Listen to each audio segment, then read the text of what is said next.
students, I hope your preparation is going good. If not, don't worry. Sri Gurukula is here to help you. And I am Anmol Yadav. I will be your physics and mathematics mentor. I am an NIT-JEE graduate. So bring out your books. Let's make your preparation stress-free. So next question is matching type, where list 1 contains A, domain of sin inverse x, B, domain of tan inverse x, C, range of cos inverse x, and list 2 contains first minus infinity to infinity, second close bracket 0 to pi, and third close bracket minus 1 to 1. Now domain of sin inverse x is same as range of sin x, and range of sin x is between, and range of sin x, if you know the graph of sin x, it is something like this, right? So all the values are between minus 1 to 1. So range of sin x is between minus 1 to 1.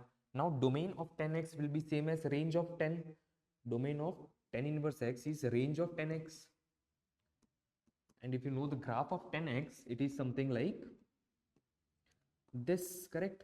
So the range, if you will see, the values of y it can take from minus infinity to infinity. So B will go here from minus infinity to infinity. Now range of cos inverse x, if you know the graph of cos inverse x, it is something like from minus 1 to 1, it will give like this, 0 to pi, correct? So if you will see the range of cos inverse x, it's between 0 to pi. So correct option for C will be 2.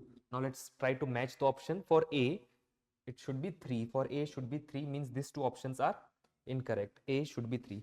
Now B should be equals to, B should match with 1. So B is matching with 1. Option D will be correct option. And C, if you will see, it is matching with 2. So D is our correct option. I will be back soon. Till then, keep practicing. This is Anmol Yadav from Sri Gurukula signing off.